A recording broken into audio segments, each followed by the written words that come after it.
నా కోడిపిల్ల వయసొచ్చి 2 నెలలన్నా ఏంటో బోరుండిపోయి మునగదీస్తుందన్నా. ఈ సీజన్ రాగానే మనం ఎక్కువగా కోడిపిల్లలు మునగట తీసుకుపోయి, బోరలు ఎండిపోవడం అనే కంప్లెయింట్లు ఎక్కువగా చూస్తూ ఉన్నాం గదా!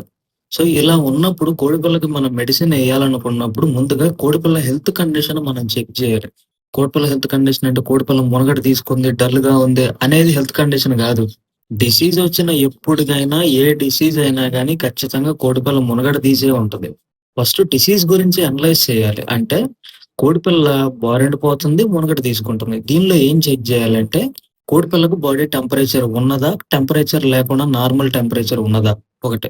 2 వర్షానికి తడిసిందా? తడవలేదా? అండ్ నెక్స్ట్ కోడిపిల్ల వేసే రెట్ట తెలుపు రంగులో వేస్తుందా? లేకుంటే నీరు నీరుగా పారేస్తూ ఉందా? లేకుంటే ఆకుపచ్చ రంగు, తెలుపు రంగుతో నీరు నీరుగా పారుతూ ఉందా? లేకుంటే బిస్కెట్ కలరు, చాక్లెట్ కలర్‌లో పారుతుందా? లేకుంటే బిస్కెట్ కలరు, చాక్లెట్ కలర్‌లో ముద్దలాగా వేస్తుందా? ఇది చెక్ జేయాలి. అండ్ దానితో పాటు అసలిది మేత తీసుకుంటుందా? మేత తీసుకోకుండా కొద్దిగా మేత తిని నీళ్ళెక్కువ తాగుతుందా? ఇది చెక్ జేయాలి. దానితో పాటు ఈ కోడిపిల్లకి గురక గాని, ముక్కు దగ్గర నుంచి చీమిడి తెలుపు రంగులో గాని, లేకుంటే నీరు నీరుగా గాని, లేకుంటే పసుపు పచ్చ రంగులో గాని వస్తుందా? రావటం లేదా? నోటి లోపల తీగలు తీగలుగా, జిగురు జిగురుగా సొంగలాగా ఏమన్నా ఉందా? వీటిని చెక్ చేసుకున్నామంటే మనకి డిసీజ్ తొందరగా ఐడెంటిఫై అయిపోద్ది. దాన్ని బట్టి వెంటనే మెడిసిన్ ఎసేస్తే సాల్వ్ అయిపోద్ది. ఎందుకంటే నేను ఒక్క కోడిపిల్ల మునగడ తీయటంలోనే ఇన్ని వేరియేషన్స్ చెప్పాను గదా! మరి ఈటిల్లో ఏదున్నా గాని ఖచ్చితంగా కోడిపిల్ల మునగడ తీత్తది. మరి కోడిపిల్ల మునగట తీసిందంటే ఇన్ని కంప్లెయింట్లున్నప్పుడు మనం చెక్ చేయకుండా మెడిసిన్ ఎత్తే ఎట్ట పని చేసిద్ది? ఈటన్నిటికి మరి ఒకటే మెడిసిన్ ఉండదు గదా!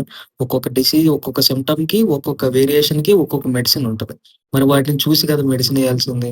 జస్ట్ కోడిపిల్లలు ఇవన్నీ చూసుకున్నారనుకోండి, దాన్ని బట్టి వెంటనే డిసీజ్ ఐడెంటిఫై అయిపోతే దాన్ని బట్టి వెంటనే మెడిసిన్స్ ఎసుకోవచ్చు. సో, ఇలాంటి మరికొంత ఇన్ఫర్మేషన్ తెలుసుకోవాలనుకున్నా, లేదా మీ కోళ్ళకేదన్నా అనారోగ్య సమస్యొచ్చినప్పుడు ట్రీట్మెంట్ కోసం కాంటాక్ట్ అవ్వాలనుకున్నా, కింద డిస్‌ప్లేలో మీకు కనపడుతున్నటువంటి వాట్సాప్ నంబర్ ద్వారా కాంటాక్ట్ అవ్వచ్చు. వీడియో నచ్చితే లైక్ చేయండి, షేర్ చేయండి. Thank you so much.